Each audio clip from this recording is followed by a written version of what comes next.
all my sports was at Ruffin. Right. So with the transfer, we had to transfer to the new Waterboro school. So they merged basically everything together, all basketball, all football, everything merged. So you thinking about y'all got Waterboro had their team, we already had a team, so it was like it was war. I got them you. first weeks. Oh wow, yeah. Like cool. I mean, fights, all kind. It was war. Yeah, it's one of those things I remember years ago when Spring Valley and Richland Northeast split in Columbia. That was the same thing. So one big school split into separate. Two. Yeah, and Wow. and then so Spring Valley got I think they got the good athletes, and Richland Northeast got like the artsy folks, and so and there was a battle there. And Wow. Yeah, and so it's not just here. It was, anytime schools split, it's not easy. It's crazy that I would thought it'd have been a little bit different with the schools splitting. It wouldn't have been as bad versus trying to bring two different entities together and say, hey, now y'all supposed to play together when y'all actually was playing against each other. Right. Technically, we was actually rivals when they did that. So it's like we're basically joining our rival in their hometown, in their building, and say, hey, let's be friends. I got you. Do you ever go out to the bonfire when they have the reunions? Oh man, every year, man, those things. I remember the first one, and the first one was big, but it seems like every year it's like more and more people are starting to come here to be a part of. Like people actually come out of town and stay the whole week just to be here to participate in that event. I went over last year. I was invited over, and I met some folks. I think the earliest class was 1958. I think was there. Wow. And I met some folks just all the way up through the years. I think every class was represented. There might have been one or two that were missing. Oh no, they do a good job. I'm not gonna lie. The people who's over it, they do a really, really good job to make sure if your class wants to participate, they will make the room for you. I'm not going to cap on that. And the food was great too. Oh, so what food did you because if you went this or the previous year, they had a lot of food trucks out there this time. They had the barbecue bus. They had I had some fish that was phenomenal. And so, and a lot of people knew me out there because I've known them my whole life, and so they try some of this, come try some of this. So we pigged out. Me and my wife both. We were there just loving it. Now, where did the podcast come from? Were you just where did this come from? The podcast, this idea, I guess you could say my time on Z93 Jams. Okay. I was a radio DJ for them for about 7 to 6 years, and I feel like during that time period, it was a sweet gig, but I felt like I could have maybe offered more. And during that time, they didn't really have the space to maybe to offer that. And I wanted to try to get into having not just a DJ show for an hour, but have maybe like 30 minutes of whatever, and then maybe go into DJing, talking about music. Yeah. And I always assisted them, but I never could get my own show. So I feel like the podcast was maybe my reboot to maybe get into not just radio, but just talking, and not just talking with my hands, but music. Yeah. Now you said, was it Z93 or E93? Oh, Z93 Jams. Because we had Kicks, I-95, E93 Jams, WBMQ, Z102. Oh, wow. And there was another one that it was a sports radio, ESPN. I cannot remember what the call letters were for that. But we were all in the right there and together. And funny story, I was talking about, they're building this Crystal down here, all right? I used to do the commercial spots for Crystal restaurants out of E93, out of Kicks 96. They would send over a platter of like 200 crystals every Sunday morning, and we would kill the station. We would kill those crystals like within an hour. Oh man! So y'all got crystals, and we got they used to send us Dominoes. Yep. Because we used to do the commercials for them. So it's like, hey, I say, why every time we have a meeting we got Dominoes? Then I start to dawn on me, it's the commercials. Yep. Yeah, those 200 crystals were great on a Sunday morning. I tell you what. Y'all did on Sunday morning? Oh yeah. We did our meetings on Thursdays, and then well, the Thursday before the Friday mix show, because the mix show started at like 11 o'clock at night. Yeah. I mean, what time did you do your radio? I was on afternoon drive, but I also did Sunday afternoons as well, because we had it was a country station, so we either had NASCAR running or we had music running. So So y'all would have the NASCAR live. We'd do the live race on the radio, or if there was nobody doing the live race, we'd end up having to do a show. So I'd go on there and just spin music, and so that was my background. Yeah. Did you get a chance to do any talking during that time? Oh yeah. How did that happen? Like, how did that go from you spinning music to start introducing your voice to the radio? I got lucky. When I was in Rock Hill. Let me back up just slightly. Okay, I started out at WSPA in Spartanburg, which was a AM station. And the way I got started, though, is I was in college, and I'd do anything to get into a radio station. And so I started out. We had the AM, which was an oldies station, and we had the FM, which was elevator music, which is that really horrible stuff. And it was on a thing. It was a cartwheel. And so I was hard to be there in the middle of the night waiting for the alarm to go off. And when the alarm went off, I'd pull out a cart, slam it back in, and hit the green button. That was my only job. Was to wait for that alarm to go off and hit the green button. And no way. So I would and I'd empty the trash cans, I'd clean the restrooms, whatever I needed to do to get my foot into radio. Well, one of the perks was I would go into the AM studio and practice and play with the equipment and stuff when I didn't have anything else to do. Because if all you're doing is sitting there waiting for the green button, you haven't got anything else to do. Okay, so I'd go in and I'd play in the radio station. Well, what I didn't know was the manager of the station was in his office in the middle of the night, because he was an insomniac and a little bit nuts. And so, but he would flip on the studio when I was in there, and he'd listen to me. And so I was like, I didn't know anything better, but I'd be practicing doing spots and things like that. And so, I don't know, this went on for a few months. And so I was in there at 5 o'clock one morning waiting to go back to the college to go to school. And he comes in, he's like, all right, I just fired the morning drive guy. You're on at 6. I was like, hold on. Okay. No warning, no nothing. You just popping up and then boom. Yeah. Jump on there. Yeah. He's like, you're on at 6. And I was like, okay. And I was like, and so I had the wheel, which, the music wheel, as far as knowing what to say when, where the weather went, where the news went, where the songs went, where the commercials went. And I just got on there, and I just, I was like, you know what, let's just take it. Let's do it. And so I just went for it, and there was no right or wrong. And so it's like, what have I got to lose? I could fall flat on my face, or I could do okay. Basically. And so, and I did okay. I worked there for a while.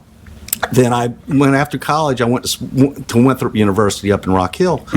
Well, they had an internship program, got me on WSOC in Charlotte, which is the #1 country station in the Charlotte market. Okay. And so I went there, did overnights. So you went from morning situations to overnights. But how did that feel, though? It was a shock. I mean, you have to reverse your schedule. You have a different audience in the middle of the night. You really do.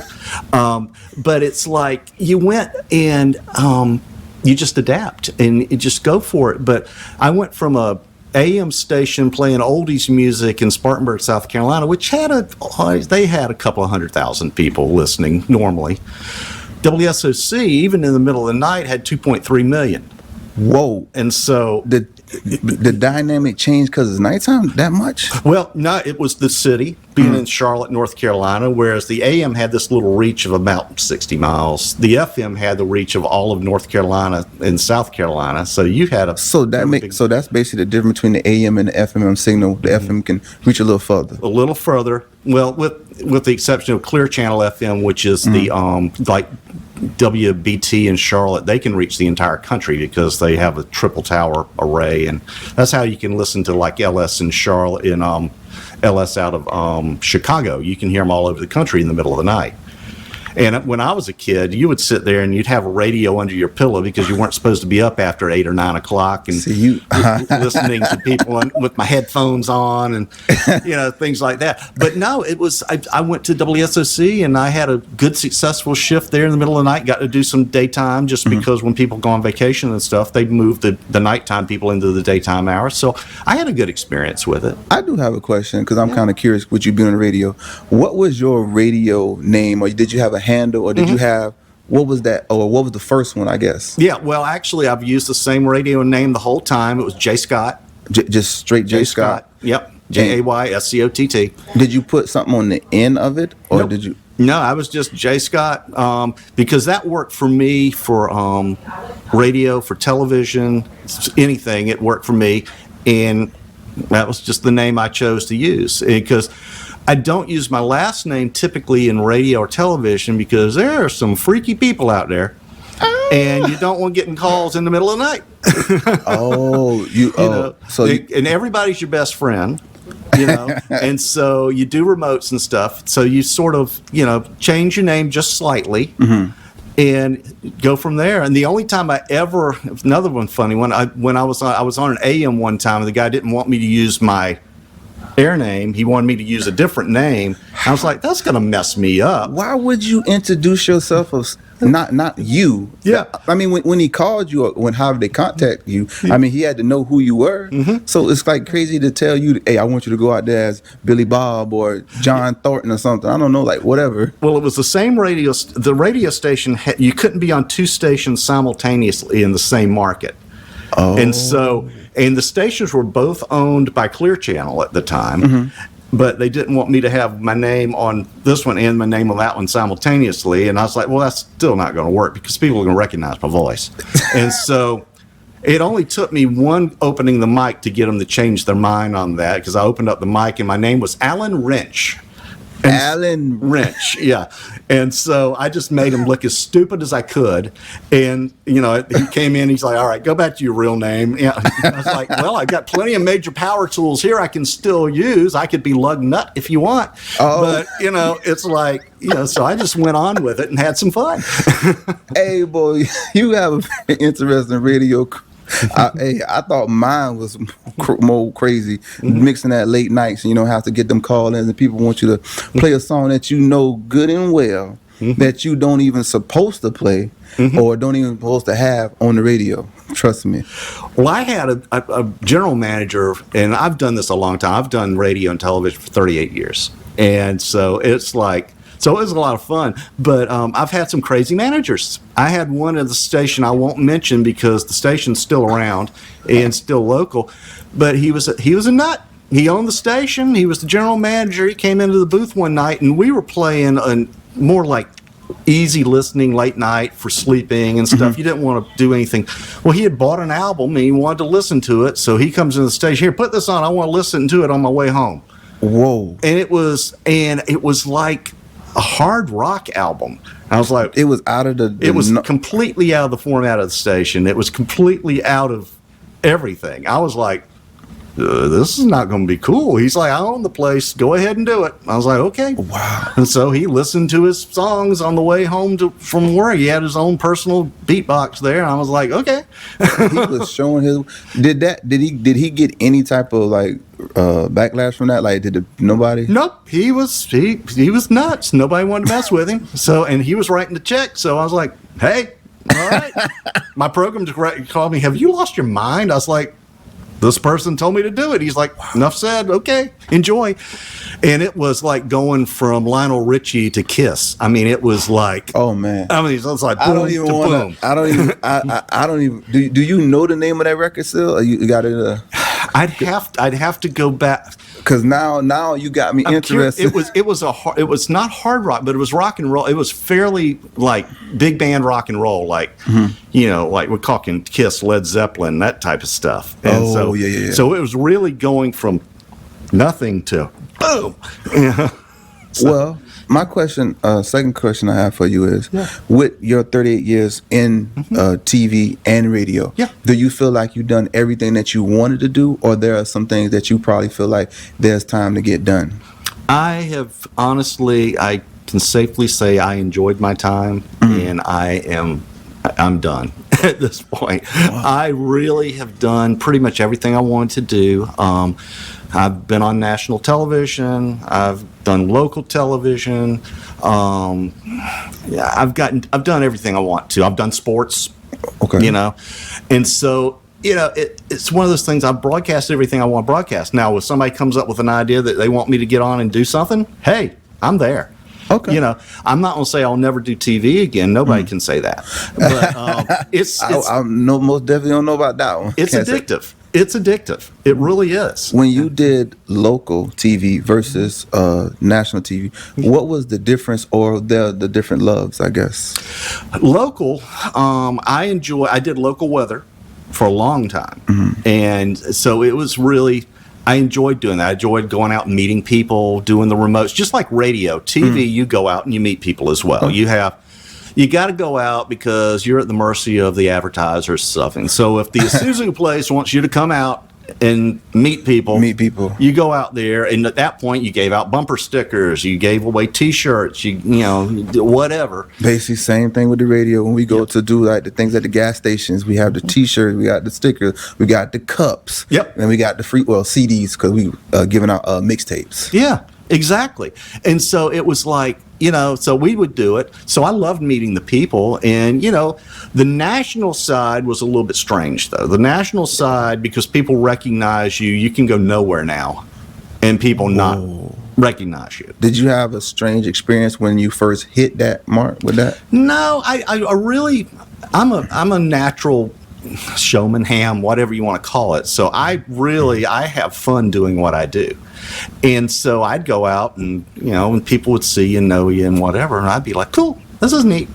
But it would turn into, my wife didn't like it a lot because you get no time to yourself because people are walking up to the table and, you know, talking to you at restaurants and stuff. However, she did love it, though. We were at St. Patrick's Day in Savannah, and we were at the what was it? It was a Outback Steakhouse in downtown Savannah.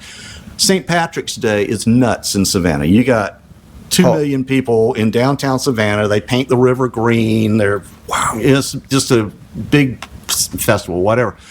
So we go to Outback to get some dinner, and they're like, you know, oh yeah, it's going to be a 2.5 hour wait. And I was like, okay, whatever. So we'll go over to stand, and then somebody from the restaurant, the general manager or whatever, recognized, oh, you're the guy.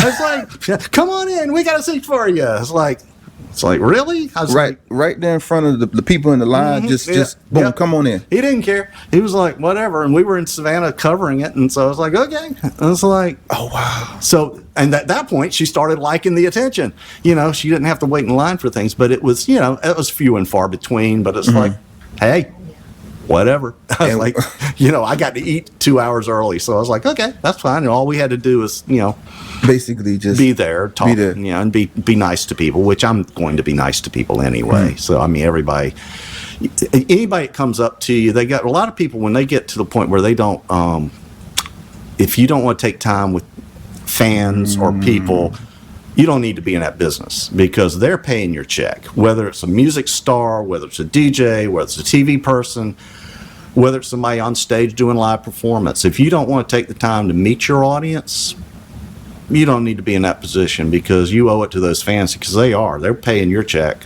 at that point. And I've always felt like that, and that's what I always do. What would be one of the smallest gigs you had to do that made a big impact with your career? Smallest gigs. I've done many bar gigs like in Savannah or something, like sports bars and things like that. There was one in Thunderbolt. It was a small gig. I think maybe. No, I'll tell you one, the smallest gig, but the Thunderbolt gigs were very small. And so, but you'd meet people and they come out and they're drinking and stuff. It was Tubby's Tank House, I think was the name of the bar, if I remember correctly.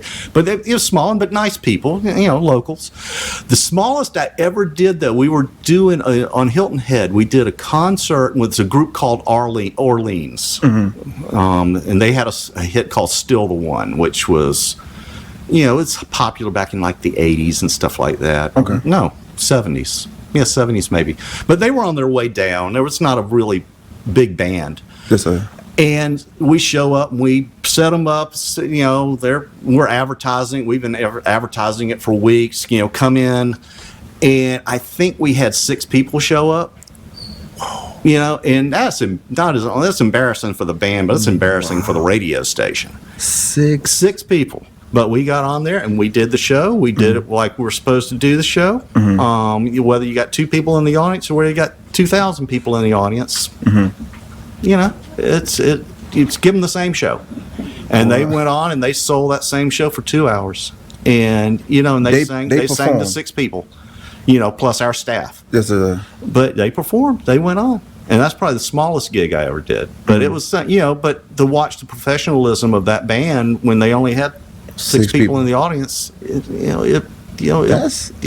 was a fail on the radio station side because we couldn't pack the venue. But as far as the band went, it was a good gig and it taught us some lessons. I feel like that was a very successful gig because it's like it wasn't the people that was. Not the people wasn't there, but it was a lot of lessons being learned. Not only that, you got to see something and they got to see something. You see all the pictures of the concerts, you see millions and thousands of people in the audience, but you never get to see those concerts where they promote those, where you see just 2 or 3 people there and the show still going on as if they're performing for Super Bowl. Yep, exactly. Every show is the Super Bowl. Whether you're performing at a bar, whether you're performing at, you know, at Memorial Coliseum in Charlotte, whether you're, you know, at the Indianapolis 500 with 350,000 people there, and you know, and they have DJs they have a thing called Snake Pit at the Indy 500, and they put 100,000 people there in the mud, and they get DJs up on the stage and just let them perform on turn 3, and so it's like, yeah, and it's. You know, and people spin records and whatever they're doing. That's like they have a good time. Okay, you know? And they get muddy, and half of them don't even see the race. You know, they paid $200 to come in to see. No, they're in the mud pit. Yeah. What? Yeah. Snake pit, not mud pit. Snake pit. Yeah, snake pit. Yeah. And hold on, so they be over there the whole time while the race going on. Yep, it's just a big party. Okay. It's just a big party in the snake pit, and they're there to. A lot of these events are just experiences. You know, a lot of people. Woodstock is a great example. That was before my time, but Woodstock really it was the experience. What is Woodstock, or what is Woodstock to you? Woodstock to me. Woodstock, first of all, was just a massive concert with the artists lined up for days playing in the middle of a field. It was almost like a rebel concert because this farmer had them in this field. And he didn't know what was going to happen. It turned out the most iconic music event in music history. I mean, and so and you get hundreds of thousands of people there in the rain and the wet and the mud. Listening to artists, Joni Mitchell, you got Willie Nelson. I mean, all these people that played Woodstock are the iconic artists of the time, ranging back from the 50s all the way up to, today. Some of them still have performed at Woodstock. Because I heard Woodstock, but it's like, what made it happen? Like, what was like just the artist decided to do something? It was like a world concert. It was a rebellion thing. It's like, because when music started back in the 50s and 60s, it was a culture shock to the people that had been listening to that easy listening music. Now all of a sudden you got Elvis Presley up there shocking people on the I can't remember the show right off the top of my head. Ed Sullivan Show. Or the Beatles coming on. The Beatles. That type era. It was rock and roll was a shock. And music has gone under these evolutions over the years.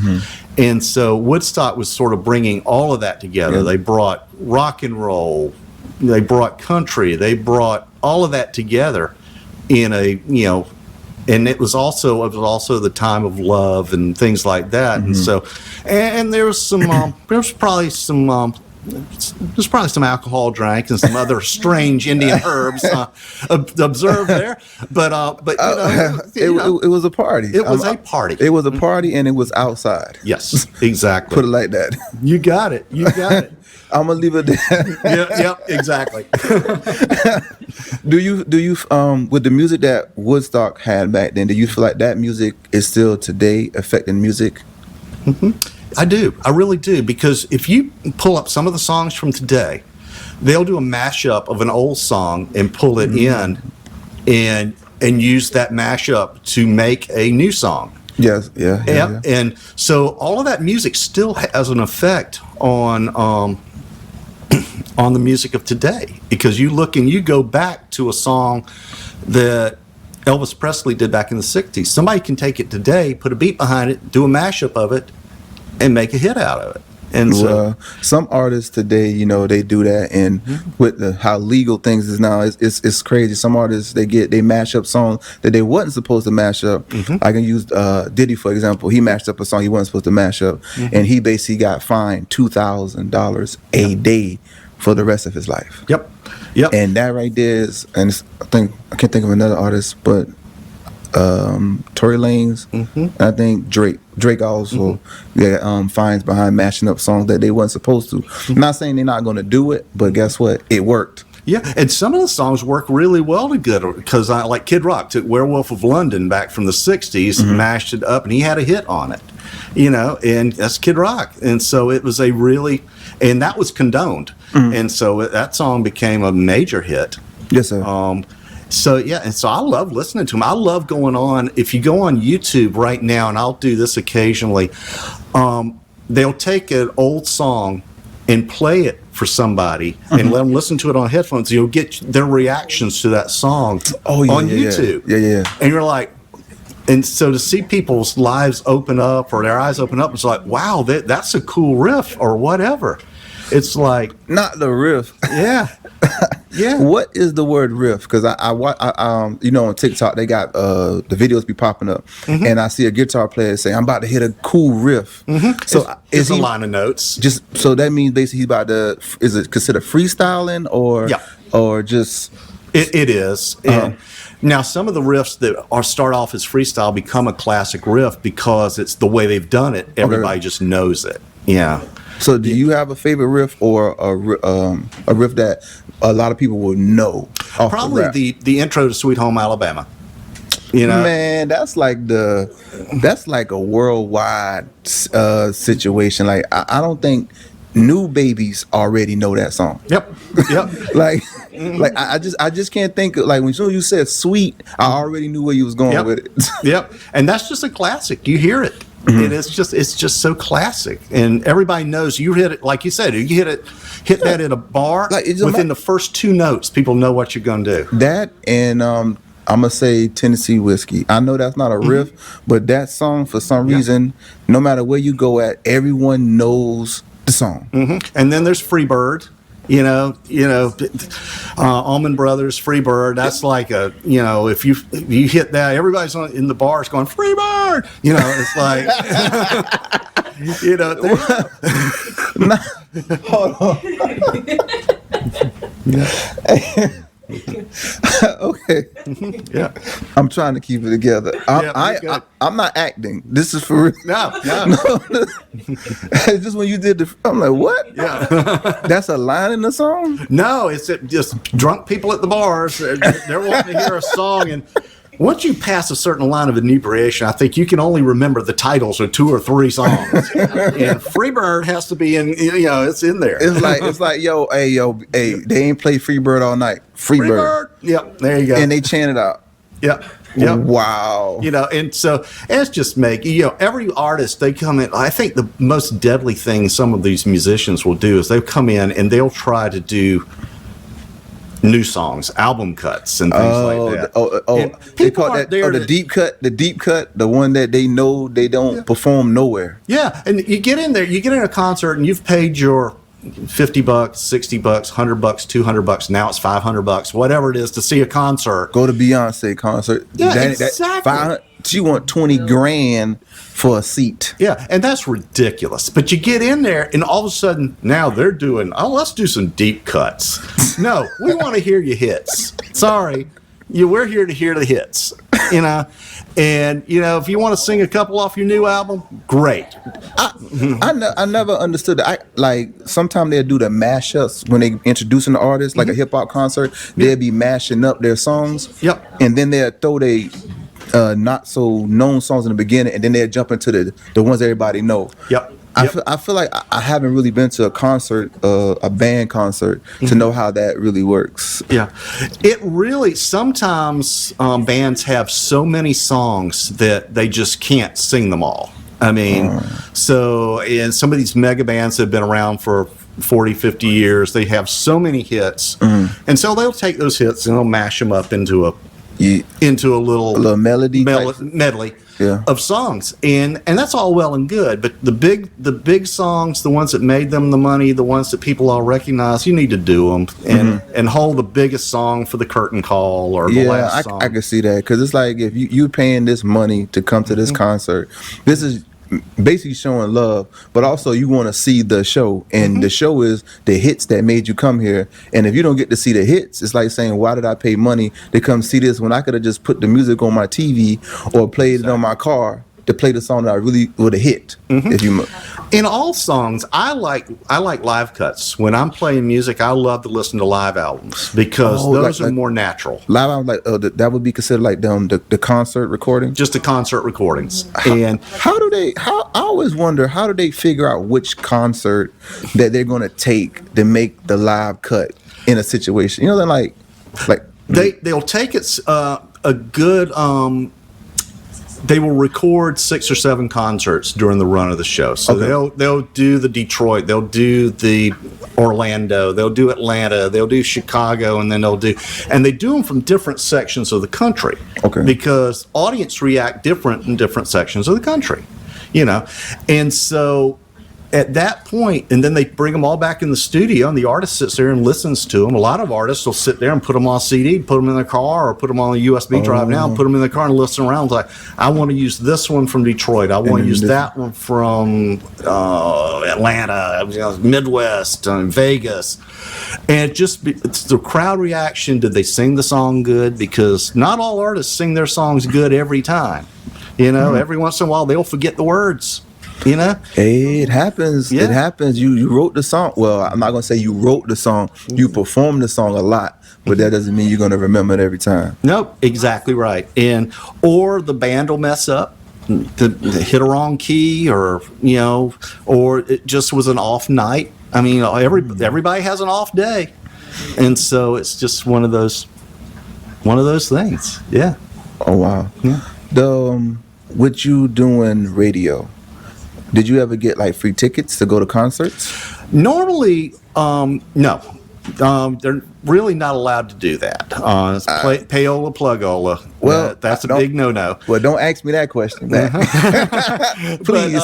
But no, I mean, used to be back in and you can look all this up on in Wikipedia and stuff like that, but there was a big scandal back in the 60s where the music companies would roll around and they would hand them a 45 RPM. Yes, sir. They'd attach to that 45 RPM would be some money or be some something to enhance your day. Yeah. And so to get them to play their song, well, that was payola plugola, and that's illegal. And so people frown upon that. But concert, do we get in free? Yeah. When the radio station sponsors a concert, we're in there to introduce the artist and stuff. And so we've gone to a lot of shows. Now my other side of life is I run sound for a lot of concerts and things like that. So that, as a crew member, you do get to go in and do that. No, hold on. I'm very interested with you saying running sound. What made you do that or situation? It started out as self-survival, okay? You get to a venue and the sound guy doesn't know how to run sound or whatever. You get in a situation where the person that's running that particular bar, restaurant, larger concert venues typically have people that know how to do this stuff. But these smaller groups and smaller bars and things, they've got a piece of junk sound system in the corner. Yep, exactly. And so I started out doing that, and it just sort of grew from there. And we've gone out and we've done sound for some Nashville bands. We've done sound locally. I mean, it's just whatever I use the expression, if the gig pays, I'm there. Oh man. With this being a sound, how many channels you usually be running on them big gigs? Big gigs, I can run up. The most I've ever run was 118. Whoa. And that was a stage show. Separate channels. Because, people might not understand. Like, they might hear what you just said, but I know what you just said. Yep. That's a lot of channels. Yeah, and see, you've got instruments. A lot of these bigger venues, you individually mic everything. Each drum has its own mic. Some drums will have 2 mics on it. The snare might have. I know some snares have 2 mics on that one. Top and bottom. Basically, you got a bottom. You mic the chains on the bottom, and you mic the top, and so you get that rattle and everything. The hi-hat's going to get its own mic. What? I would think because the snare got a mic right there, literally right there. It won't, because it won't have the body. Just like this mic has to be close to you to get some body in your voice. Same thing with the snare drum. So you got 10 drums. You could have theoretically 10 drums. 10 could theoretically have 12 to 14 microphones. Jesus. Because you're going to have, depending on the drummer, if he wants, high tom, low tom, bottom, snare. He may have bongos on there too. Especially you've got typically chimes. Woodblock, chimes, not the cowbell. Oh, Lord, I was about to say everybody needs some more cowbell. Everybody needs a little cowbell. Never can go wrong with cowbell. First of all, cowbell sound good on hip hop music too now. Because I got that sound effect on my DJ setup. I don't use it all the time, but every now and then I get like in a, one of them nights. It's and you can cowbell, or you can always hand an audience member a cowbell. How bad can they screw that up? Yeah, pretty bad. But you hand a cowbell to somebody with no beat, you got a problem. First of all, no. I think a cowbell can be bad, but give somebody with no beat a tambourine. That's brutal. That sound just I'm already hearing it. Yep, and people show up at concerts with tambourines. Why they carry them in their purses, I don't know. But what? Yeah, I've had people show up with tambourines. Yeah, I've had people show up at church with tambourines. What are you talking about? Hey man, one of my old church, I'm not gonna lie, they used to give out tambourines, and they give out the I think it's the washboard. Yeah. And they'd go to town. Yeah. Have you ever seen spoons being played? I've seen now that. That's country. That's hard country right there. Hold on, 2 spoons, just 2. Yeah. Yep. You take 2 spoons and Yeah. Y'all tripping. Yeah, you know what I'm talking about. Yeah. 2 spoons. 2 spoons. No specialty. Like just go grab 2 spoons. You hold 2 spoons. You sort of hold them like you would hold chopsticks. You got to hold a little space. I was trying to figure it out. Slap them together. And because I'm about to say because I was literally like I'm holding the 2 spoons. I'm imagining it. Yeah. I said maybe everybody tripping, but you know what? I'm gonna take y'all word for it. So okay, you know. And what? somebody that's played tambourine and they played it wrong because when they wear shorts they're going to be black and blue. So. From slapping it against, they slap it against their body too hard. It's like you only have to slap it slightly. It's a light tap. I mean, I done seen people take the expert tambourine players. They will bring a drumstick with them. Yep. And they will use the drumstick with the tambourine. Yep. Or they've gotten the tambourine that's not round. They've gone and gotten the tambourine. The half moon shape. Yeah, that's your professional right there. That's professional right there. That and it fits in the purse better. There you go. I don't even know what I'm trying to figure out. What is the difference between that? What is that kind of tambourine called? Why is it shaped that way? That I don't know. I really maybe somebody can chime in and tell us, but it's just to me it's a tambourine. I just feel like you're trying to show like like you bragging a little bit. Oh, I don't have the same type of tambourine I got cuts in mine. Nope, they just paid a little bit more for it. That's somebody it shows you in the middle of the night with a credit card and the musician's friend website. You can find a tambourine. Yeah, hey, I gotta have that. Hey man, musician friends is that's where my first set of speakers came from. Yeah. Behringers. Yep. I would never buy Behringers again. Ever. I won't buy a Behringer nothing. Nope. And I had the Behringer 15s. It didn't even have a XP nothing at the end. It was just Behringer 15s. Yep.